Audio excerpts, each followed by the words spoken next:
Shalom, selamat tahun baru 2022 untuk kita semuanya. Kiranya damai sejahtera Tuhan menaungi setiap kita. Saya mengajak kita berdoa sebelum merenungkan firman Tuhan. Bapa yang baik, kami berterima kasih untuk kebaikan Tuhan yang tiada habis-habisnya dalam hidup kami. Terima kasih jika hari ini kami boleh memasuki hari keempat di tahun yang baru 2022. Ya Tuhan, kami juga bersyukur kami akan merenungkan kebenaran firman-Mu. Yang kami percaya firman-Mu lah yang menjadi terang dan penuntun bagi jalan kami, sehingga kami hidup mempermuliakan Tuhan dan menjadi berkat bagi orang di sekitar kami. Roh Kudus, terangilah hati kami. Di dalam nama Tuhan Yesus kami berdoa. Amin. Firman Tuhan hari ini terambil dari Yesaya 6 ayat 1 sampai ayat yang ke-8, tapi saya hanya membaca beberapa ayat saja, 3 sampai 5 dan 8. Demikian firman Tuhan. Dan mereka berseru seorang kepada seorang, katanya, Kudus, kudus, kuduslah Tuhan semesta alam, seluruh bumi penuh kemuliaan-Nya. Maka bergoyanglah alas ambang pintu disebabkan suara orang yang berseru itu, dan rumah itu pun penuhlah dengan asap. Lalu kataku, celakalah aku binasa, sebab aku ini seorang yang najis bibir, dan aku tinggal di tengah-tengah bangsa yang najis bibir. Namun mataku telah melihat Sang Raja, yakni Tuhan semesta alam. Ayat yang ke-8. Lalu aku mendengar suara Tuhan berkata, siapakah yang akan kuutus? Dan siapakah yang mau pergi untuk aku? Maka sahutku, ini aku, utuslah aku.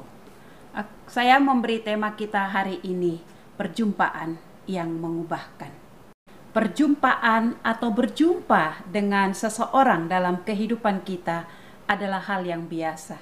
Berjumpa dengan sanak saudara kita, teman-teman kita, juga teman pekerjaan kita, atau teman segereja kita, atau lingkungan masyarakat kita, dan masih banyak lagi.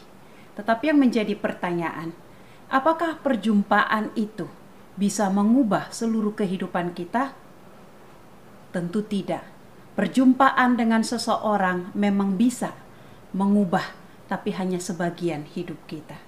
Tetapi hari ini kita mau diingatkan, perubahan akan terjadi dengan seluruh kehidupan kita ketika mengalami perjumpaan dengan Tuhan. Dan inilah yang dialami oleh Nabi Yesaya. Kematian Raja Uzia membuat keadaan bangsa Israel Yehuda semakin tidak kondusif. Rakyat semakin hidup dalam penyembahan kepada penyembahan berhala. Hidup mereka semakin hari semakin jauh dan menyimpang dari apa yang Tuhan kehendaki. Tetapi sungguh amat luar biasa bagaimana Tuhan tidak membiarkan mereka. Tetapi Tuhan tetap mengasihi umat-Nya. Dengan setia Tuhan merindukan umat-Nya kembali. Oleh karena itulah Tuhan memanggil nabinya Yesaya untuk memberitakan penghukuman akan terjadi, tetapi ada harapan di dalam Tuhan. Sebelum Yesaya menjalankan misi yang akan Tuhan berikan dalam hidupnya, dia mengalami perjumpaan dengan Tuhan. Penglihatan yang luar biasa, melihat kekudusan, kemuliaan, dan kemahabesaran Allah di dalam hidupnya. Jika kita bisa melihat mulai dari ayat 1, dikatakan di sana, Yesaya melihat Tuhan, sungguh amat luar biasa. Musa saja hanya melihat punggung Tuhan, tetapi ini Yesaya melihat Tuhan. Dan di sana dia juga mendengar seruan dari para serafim yang berkata, Kudus, kuduslah Tuhan. Dan seruan itu membuat alas ambang pintu bergetar dan rumah bait itu dipenuhi oleh asap. Sungguh kemuliaan yang luar biasa. Dan perjumpaan itu membuat perubahan dalam hidup Yesaya. Melihat kebesaran dan kekudusan Tuhan, Yesaya menyadari keberdosaannya, ketidaklayakannya, sehingga dia berkata di ayat yang kelima, celakalah aku binasa.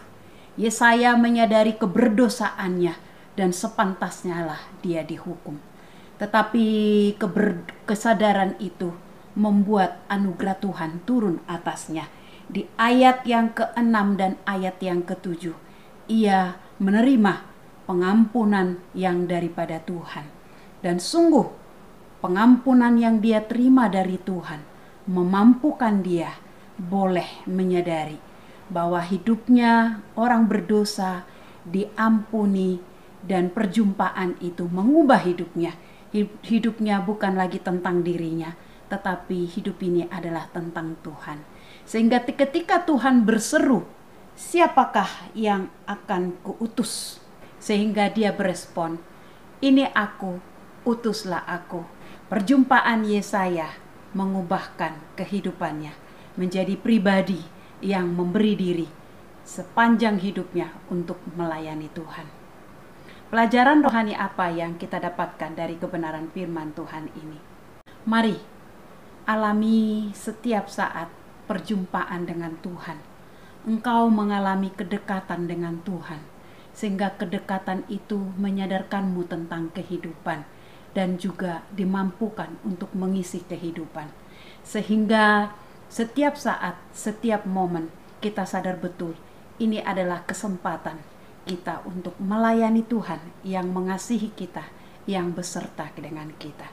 Sehingga di sepanjang kehidupan kita, ketika ada kesempatan, maka kita tidak akan membuang kesempatan itu, tetapi kita akan berkata, hidup ini adalah kesempatan. Hidup ini untuk melayani Tuhan. Beri dirimu dan berkata, Tuhan, ini aku, utuslah aku, tolonglah aku. Jadilah menjadi saluran berkat Tuhan dimanapun engkau berada. Di tengah-tengah keluargamu, di tengah-tengah pekerjaanmu, di tengah-tengah pergaulanmu, bahkan di dalam kehidupan pelayananmu. Mari kita berdoa. Tuhan, benarlah kata seorang tokoh, pengenalan yang benar akan Tuhan yang mengendalikan dan memampukan kami mengenal diri kami dan mengisi kehidupan ini di dalam takut akan Engkau. Tuhan, bawalah kami untuk mengalami Engkau dalam hidup kami. Anugerahkan kami kehausan akan Tuhan, kerinduan akan Tuhan, sehingga kehadiran-Mu yang melingkupi dan menguasai kami, supaya di setiap detik kehidupan yang Tuhan beri, kami boleh menjadi saksi-Mu, menyampaikan dan mengabarkan shalom yang daripada Tuhan. Hari ini menjadi hari yang indah untuk kami, kesempatan kami menceritakan Tuhan dan menyaksikan Tuhan. Tolonglah kami, dalam Tuhan Yesus kami berdoa. Amin. Hidup ini adalah kesempatan. Hidup ini untuk melayani Tuhan. Jangan sia-siakan waktu yang Tuhan beri. Hidup ini harus jadi berkat.